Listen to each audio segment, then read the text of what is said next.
What's up, everybody? Award Travel 101 Administrator Joseph Petrovic here with a very special guest, the creator and founder of the group Award Travel 101, Richard Kerr, and we are going to discuss gummies, beer, and bourbon. It's April Fool's. Why the heck would we talk about anything else? So anyway, with us here again, Richard, thanks for joining us here. Yo, how's it going, man? Always good to be home. We're so happy to have you here, and I know a lot of people are excited to talk to you, and I know they've talked to you elsewhere. For those of you who are tuning in and are new to the group, Richard is the founder of Award Travel 101, founded it back in, was it 2013, 2014, something like that? January 2013, we started the group. And you had originally 20 members, right? If that, I think. Yeah. I was teaching a course in travel hacking from Japan where I was stationed at the time, and I needed somewhere for the alumni of my course to go and hang out. So Facebook groups were hardly even a thing then. I think they just brought on the capability. So I started a Facebook group that I think 12 or something alumni joined the group, and off we went. And so with that, I was way late to the game here. I think I was like number 48 or 49,000 or something amongst all that. But I got my start eventually. Followed Richard from a post that really grabbed my eye in the Points Guy about the United Excursionist perk and how you could roll back time. And so some fun things back there. Yeah, man. Wow. I can't believe it. 2021 to 2013, 8 years ago now. And seeing that logo behind you. It's a true story. I hired some guy on Fiverr to come up with a logo for me. I probably paid him no more than $25. And I really like it. I really like the color scheme and everything. And there it is behind you. Yeah, there it is. It's works well on that black. And I just disappear sometimes when I wear like a black shirt or something. So anyway, let's talk about get a few things in, and then I have some questions we'll just field from the members here. And, you've been around the travel and loyalty field for a long time, and we've definitely seen the state of travel and loyalty change over the past year as, many trips got changed, canceled, killed, whatever you want to say. How do you see things evolving 1 year, a little over 1 year later? Well, I would say constantly is the number one answer to that. But I think right now, as we take a snippet in time, things are evolving quickly. So the return to travel, as far as I'm concerned, is basically here. I've been on the road for the last month or so in a variety of different ways. I was in the Bahamas last week. I was in RV with my family this week. I actually got home about an hour ago from a lovely 8-hour drive with a 4 and a 6-year-old. If you see the bags under my eyes. But from what I've seen, I've been down to Florida a couple of times. I mean, people are traveling, and while the schedule and the flight numbers are not the same amount of flights and seats flying, the seats that are flying now are full. I mean, the only non-full flight I've been on lately was the flight to the Bahamas. And that's just because international travel is a little bit more difficult still, and you got to jump through some hoops to get into the Bahamas right now. So I just think a lot of people didn't want to mess with that.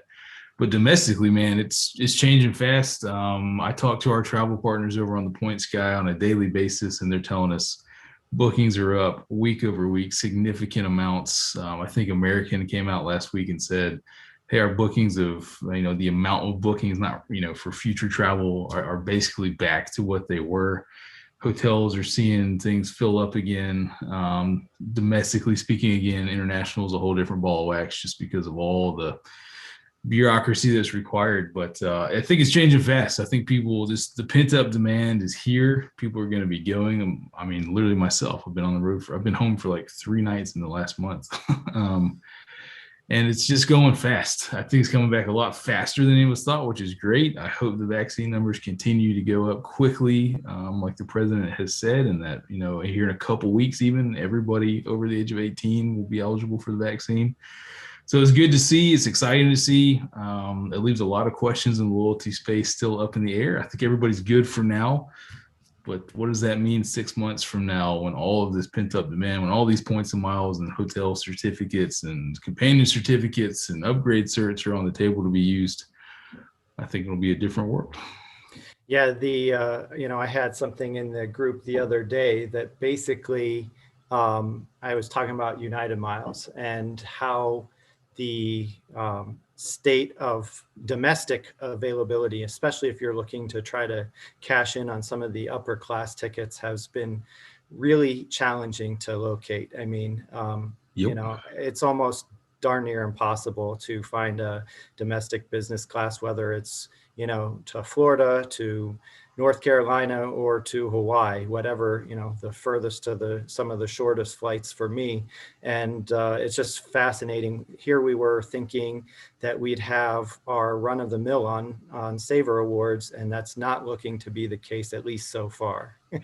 Yeah. The golden age of travel, to be a little bit philosophical about it, is what a lot of people said, including myself for a while. But the pace at which I saw things come back starting in February even was just incredible. My family and I went down to Orlando for a week at a Marriott Vacation Club called Harbor Lake. Awesome if you have little kids. The place was packed. The flight was packed. There were no rental cars at the airport. And this was February. And I was like, uh-oh, I don't think there's going to be a golden age of travel. I think the airlines and hotels are going to have their field day. I mean, if you look at hotel rates in Florida right now, in Miami, up to Fort Myers and up to Orlando, South Beach is $500 or $600 a night during the week for some properties. Fort Myers, High Regency, Coconut Point, everybody talks about, is a great place. $400 or $500 for a standard 2-queen room. I mean, it's just out of control. So I think there might be some good deals internationally. Domestically, I think the rebound is going to be pretty significant from a leisure standpoint. Yeah, I was looking at the flights, and my first flight back in the air, I didn't travel from February through early December. And my first flight in the air the airport was dead. There was nothing going on. And I was like, okay, man, this is a pretty sad state of affairs here. But when you looked at the actual flight itself, it was pretty packed. And when I got on my next flight, next couple of flights, they were all pretty busy. And I was looking at it, and we had Jonathan on from Auto Slash a couple weeks ago, and talking about how empty the places are. Because I'm in Las Vegas right now, and I can tell you, I walked up to the National Executive Aisle, and it's hard. People were used to getting BMWs and Mercedes and fancy cars, and I'm lucky to get a Chevy Malibu. I mean, it's not anymore. Pretty scary out there. So I got a car. We're doing good, but no, it's just the award space has been something to, it's been a challenge domestically, and I'm guessing that international awards will be, once those start opening up, if the the amount, what's the word I'm looking for? I can't think of right now.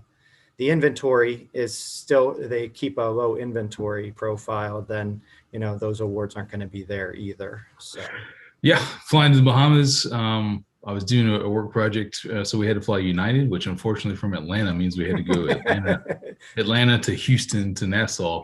And I was just curious. I looked at award availability for my flights, which I knew were going to be empty. Just from when we booked the revenue tickets.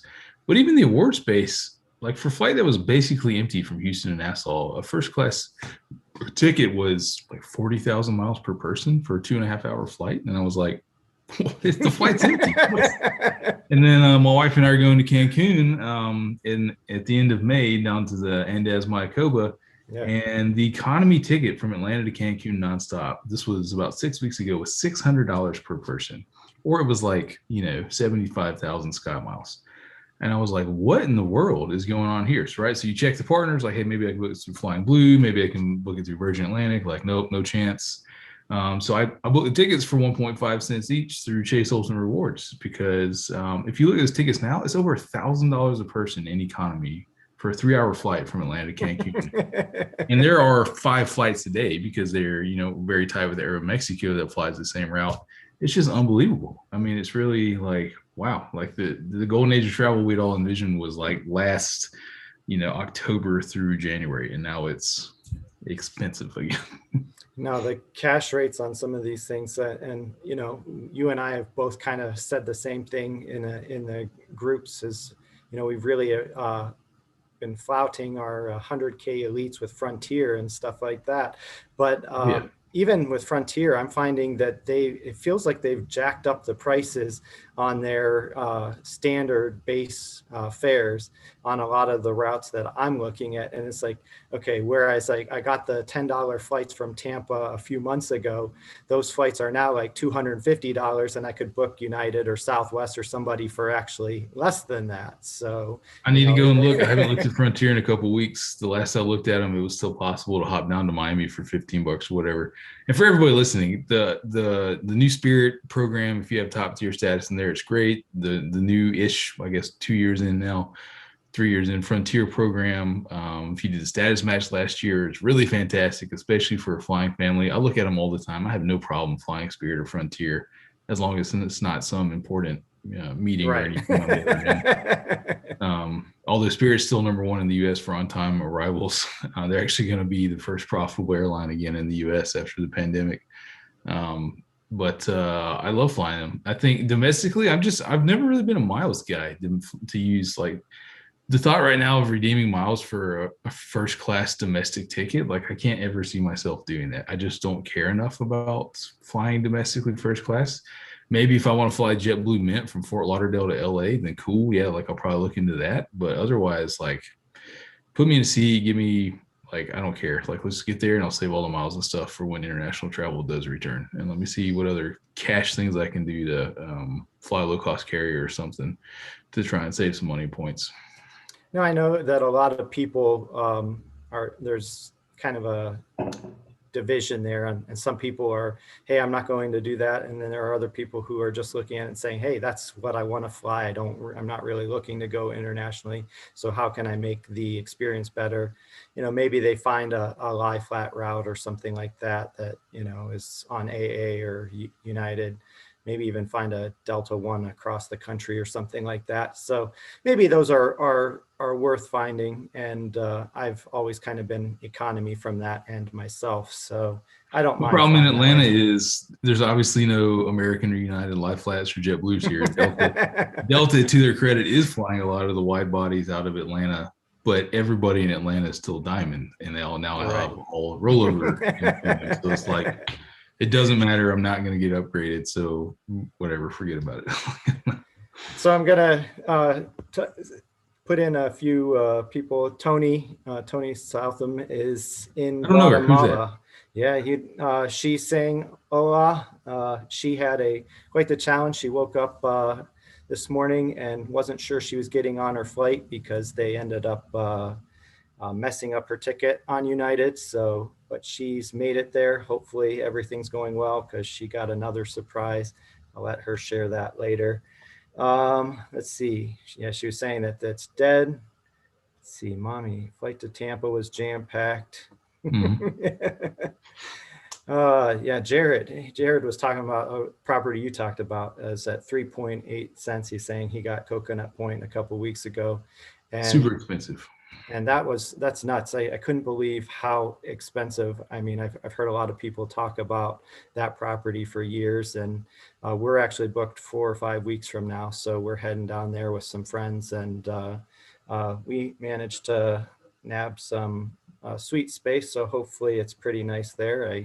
Here's my pro tip for Coconut Point is if you get the suite upgrade award like you did, at Coconut Point is great, but the Residence Club right next door, I actually much prefer because in my case, 4 and a 6-year-old, 2-bedroom room, full kitchen. You go to the grocery store, you cook all your meals, save a bunch of food. I love the vibe over there more. The lazy river is amazing.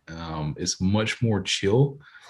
When you say the lazy river over there, is that I didn't know they had their own. Do they have their own, or is it? Yeah, and it's awesome. They have their own, and it's awesome. It's much more like a Hawaiian tropical feel, like a waterfall and a rock vibe going on. And you can actually get day passes if you're at the Residence Club to go over and use the Regency's facility. So we'll book the residence club and then get the day passes. The kids can go over and enjoy the water park and all that stuff, and we retreat back to kind of out of the crazy for a little bit. So if people haven't looked at that, I highly recommend taking a look at the residence club instead of the Regency. However, if you get a suite upgrade at the Regency, then your money. So I just hope they bring back the full service and stop hiding behind COVID in order to save dollars. That's the new thing that's kind of irritating me right now. The hotels will say, "Hey, the lounge is closed. Sorry, not doing housekeeping every day. Sorry because of COVID. Hey, breakfast is really diminished instead of COVID." And you go downstairs and like they're trying to do everything they can to get you in the bar, and the bar's packed, and the happy hour specials. You're like, wait a minute. Like, I think it might have actually killed the executive lounge in the U.S. I was at the Grand Cypress down in Orlando a few weeks ago, and all of the signage for the outdoor terraced Regency Club at the Hyatt Regency Grand Cypress is gone. All the signage is permanently gone. I think they're going to kill it. And it doesn't make sense because half of it was outside on a rooftop terrace that was awesome. And you're like, we're just doing whatever we can to save money now. And I think it's going to hurt the customer experience.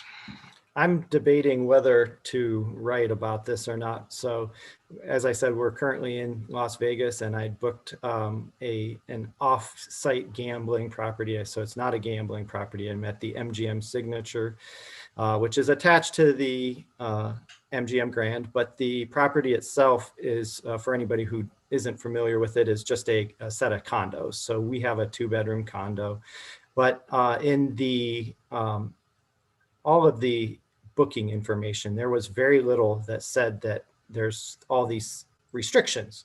So we got here thinking, hey, we're going to use the pools. And yeah, we're not going to, there was one restriction that was written about in the thing itself. And that's, by the way, this is bookable through MGM as well as Airbnb. And I found a better deal for our family through the Airbnb, but they actually said, hey, you don't have access to the MGM's lazy river and pools, which are typical.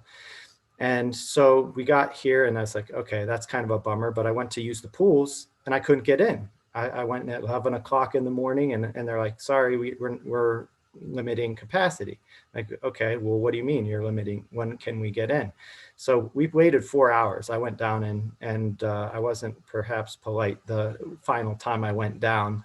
And I said, nobody said anything. I actually went through a faux booking later that night to see, and there's not a single thing. They're limiting the pools. This whole property can hold like 6,500 people or something like that. I had heard there's about 4,000 here right now, and they're limiting the pools to 60 people. And nowhere does that say anything anywhere. So we're here to swim and enjoy the sun, and we can't do that. So we're stuck here in the room. I mean, that's the kind of stuff that, it's frustrating. And again, my kids are a little bit older than yours, but they still don't understand any better. Yeah, it's been across the gamut of travel.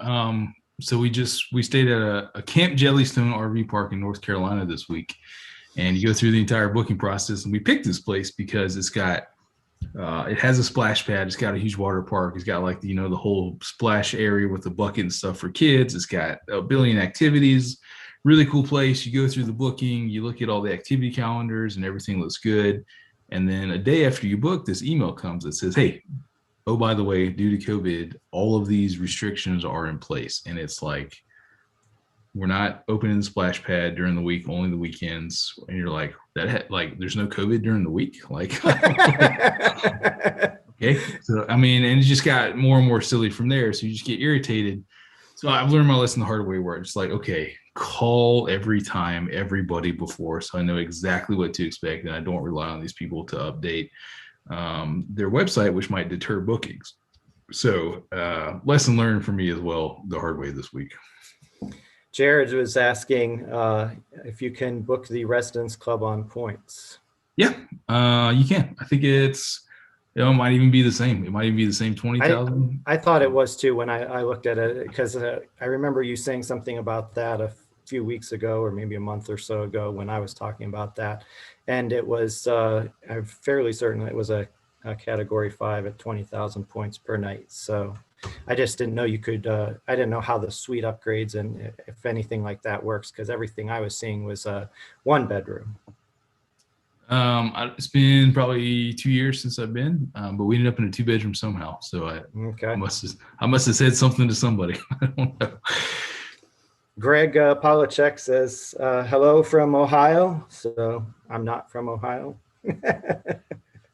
Ohio. Greg's the Domino's man. I always talk to him. He's the Domino's ranger. Hey, Greg, how's it going? We have Just a Bill 02 on YouTube. What is his best frequent flyer miles to get and use for USA East Coast to Asia? So you want to use Amex membership rewards to fly ANA would be my suggestion to you. If you can go during the low season, ANA has a low, regular, and high season, and their low season costs to get round trip to Japan and beyond are absolutely insanely cheap. So that's always number one to go to. If you can get Asiana miles, very cheap as well to get to Korea.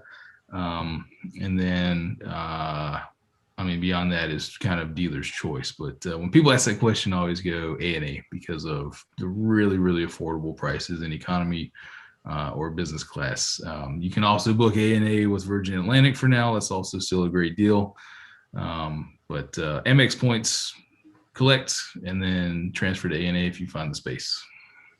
I did that for my brother, actually, and I found ANA space. They're actually planning on a trip to Korea via Tokyo. So we used Virgin miles, and I treated them to business class flights over there from, was it DC or maybe it was Chicago. I think it was through Chicago. And it's just insane when you look at the cash price. There's no way in the world that I could ever afford a $10,000 ticket. But here it was with, 95,000 miles or something ridiculous like that.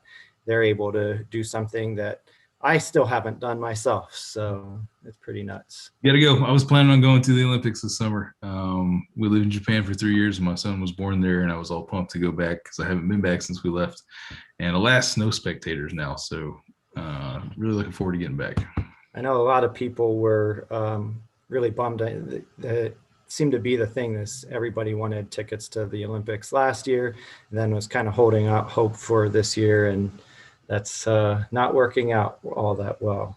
So I wanted tickets, and I actually got selected for the lottery until I got the ticket prices. CoSport is the apparent really tiny organization. It's actually all really corrupt, unsurprisingly, but CoSport, the company that does the tickets here in the U.S. for the U.S. Olympic Committee and doles out our share of them, the prices were just like, to go to qualifying badminton for two was like $400 per, and you're just like, wait, it's just so and then if you want to go anything like swimming or gymnastics or medal matches, it was like a couple grand a person, or track and field, and you're like, there's no way, what, so I got selected for a few of those, and I went, nope, we'll just go over there and figure it out like I tend to do sometimes in life, and try and catch a guy on the street with a couple extra tickets. Which actually here in Atlanta at my home, when the Olympics were here in '96, all we did was roll up and find the scalpers on the street, and we ended up going to quite a few Olympic events. So that was cool, and I was like, wow, I'll just do the same thing. Have a question here from Mommy Traveler on YouTube. What are your thoughts on Alaska joining One World, and do you see a devaluation coming in Alaska miles? Yeah, lots of questions and discussion around this. So I think it only helps Alaska. I'll tell you what I don't hope happens. I don't hope Alaska loses all of their non-One World partners, because they have quite a few that provide great value. Alaska has been very direct in that it's still the only program in the U.S. where you qualify based on mileage without a spend requirement.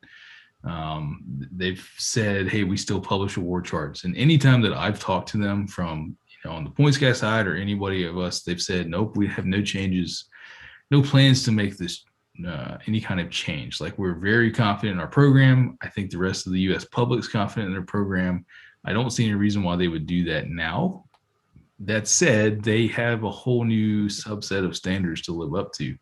And when it comes to the reimbursing between airlines for redeeming Alaska miles on a bunch of other products that are better than Alaska, or obviously Alaska doesn't fly to, it'll take a few years, but those conversations will start to happen where somebody gets very irritated at their product always being redeemed by Alaska Miles. And we've seen that play out in a few different partnerships around the world.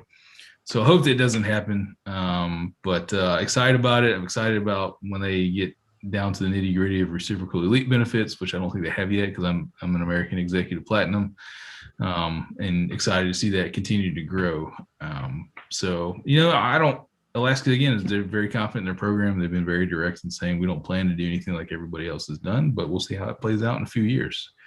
I know Award Wallet's blog moderator and chief editor Eric has worked on some tools, and they've been piecing together pricing on awards and whose miles are the most valuable, and there's going to be some interesting things coming from that real soon here. But Tony actually did a piece the other day on Hilton points, and Alaska Miles unsurprisingly have blown every other mileage program out of the water. So I assume that's a big portion of why people are concerned, because there has been very solid value on the Alaska program.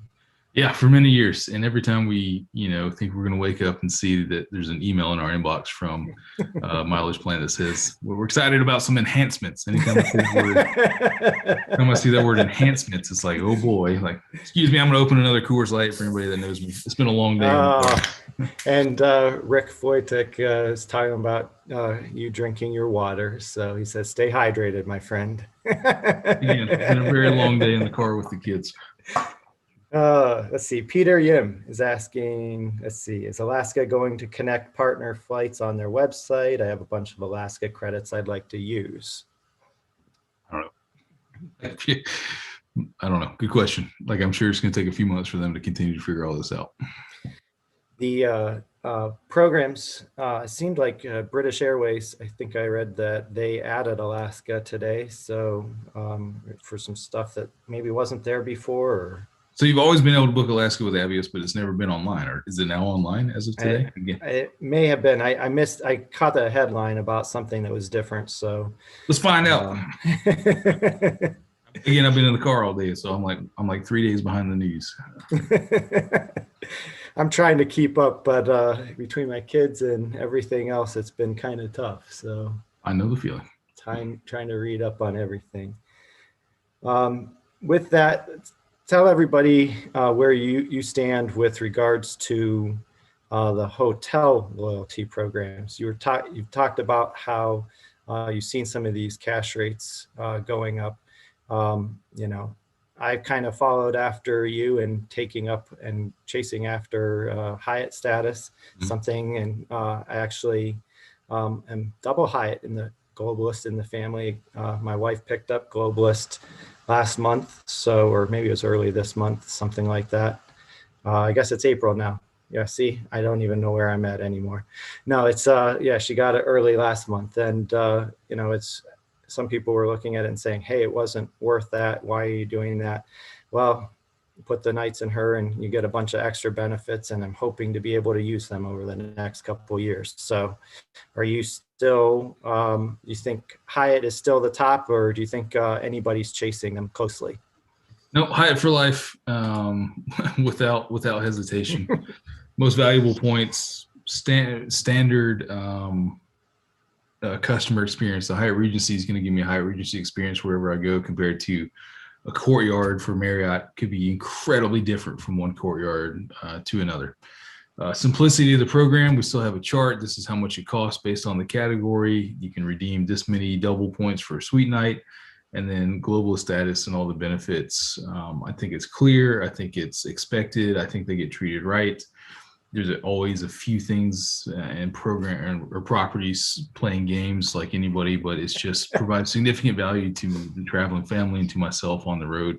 I know what to expect. I'm going to get it. It's awesome. The suite upgrades, confirmable, are great.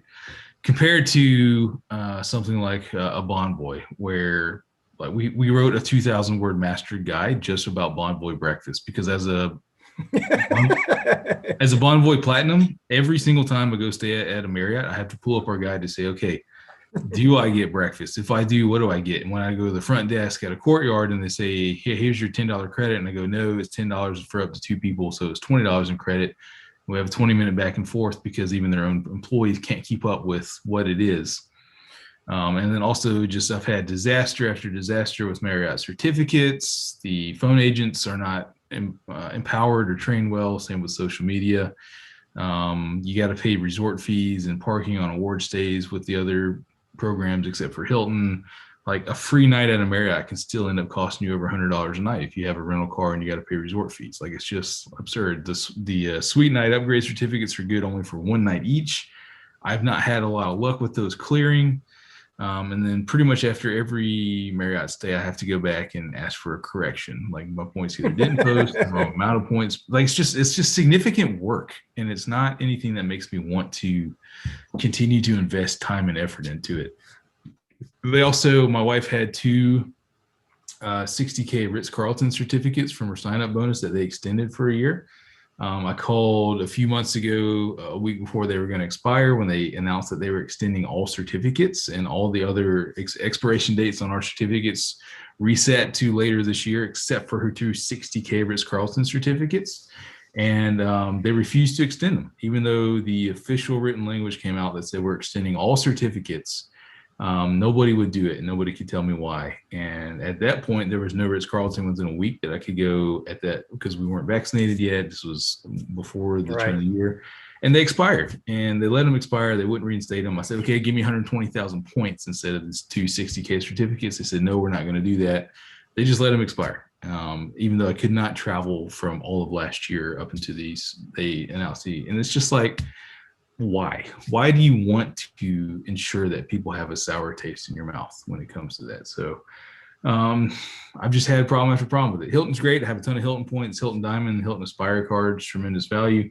I really wish they would get their act together and put the certificates in your account like everybody else, so you could easily track those.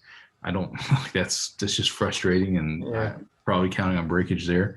So Hilton's great. I cannot stand that Hilton upcharges diamonds if you want a hot breakfast. That is absolutely the most petty thing any hotel chain does. It drives me insane. And we tell them that all the time. We talk to them. What can we do to improve our program? If you upcharge me again because I want the eggs instead of just the croissant, like I don't want to stay there. But Hyatt just everybody says, hey, the footprint's terrible. Well, that's fine. Like, if I go somewhere and there's not a Hyatt, that's why I have every other chain's at least base level status and points and certificates. But I can't see, unless people change it up. IHG never a consideration because they don't offer top tiers breakfast. And again, family of four breakfast adds up, as well as the convenience factor of going downstairs instead of somebody having to go hunt breakfast down. So Hyatt for me, I can't see that changing anytime in the near future. See here, Mommy Traveler said that you can book Alaska with Avios online now, to answer that question. So I just pulled up Seattle to Atlanta to see if I could get any to show here on the BA site. So if you see me doing this, I'm anxiously trying to pull up that so I can see it for the first time. She said she also added for the Hilton for the upcharge if it was a cronut upcharge away. Maybe if it was pizza, he would do it. I don't know. Talk about your background. Are you bad news for that? Apparently, it hasn't been confirmed yet. Yeah, Wells Fargo Propel cards here on my desk somewhere. I still think it's the most under-leveraged card when you combine it with the Wells Fargo Visa Signature card. 1.5 cents each, 0 annual fee, 3x on every category the CSR gives you, and some more like streaming. Wells Fargo Earn More Mall constantly lobs massive bonuses at you so that you get 40, 50 points per dollar on a grocery store trip. And you book online and it's treated just like a Chase Ultimate Rewards or anything else. Cell phone protection as well as 3x points on your cell phone bill, all for no annual fee. I just never understood why people didn't get behind this card. Thought it was fantastic and still think it is. And not sure what it holds. The rumors out there about the Wells Fargo Propel being no more. I've reached out to Wells Fargo to see if they would comment, and so far they won't. I know Wells Fargo has a lot going on over there. They've recruited a lot of former Citi and Chase executives. And I would not be surprised if in the next year we see Wells Fargo make some big moves in the credit card space. So when I saw this announcement, I kind of got a little bit of the background there, and that they're trying to make their footprint a lot more prominent in the U.S. credit card market. So Wells Fargo is number one in the U.S. for mortgages, and I think they have the most branches of any bank, but they're like number 9 in credit cards, and they're not very happy about that. So if everybody sees some big moves coming from Wells Fargo in the next year, now you got the scoop here in Ward Travel 101. Yeah, that's something. I have no Wells Fargo anything near me. I mean, I'd have to go down to your area or perhaps out west a bit to hit a Wells Fargo near my brother's family and stuff. But yeah, that's not been something where I have an e-bank, and it's kind of made it interesting from a credit card standpoint where I stand, that it's been one of those that just like sits on the edge of should I get it or should I not, and it's always just not quite made the cut for me. So It was great. It all went back to 2015, 16, where you had the Visa Signature card had unlimited 5X for 6 months as a sign-up bonus at drugstores and grocery stores. So you can tell what some people did with that, myself included, and just made an absolute amazing amount of Wells Fargo points. And then you got the Propel card for, again, no annual fee, and then made it 1.5 cents each to book flights. Like, it was, I flew a lot of places for free thanks to Wells Fargo. and it's basically, it converts, the points are basically like a cash card or cash equivalent, right? Like booking through the Chase portal. Yeah, So book through the Wells similar. Fargo portal, 1.5 cents each. So- They also have these. There's just a lot of nuances about it. If you're looking for an application, they got a sign up bonus. I would say pick it up before it goes away. I think sometimes it goes up before 40,000 points, which is $600 in free flights for a no annual fee card. Like, fantastic, great. They have auctions on there for redemptions that are routinely vacation packages, and nobody bids on them. So you can get like 4 nights in some resort in the Caribbean for like 30,000 points. I mean, it goes on and on. Well, we're running short on time, so I'm going to keep it. One more question here we have from Margot Arlington, and she says, "Hello there, shipmate, former sailor here."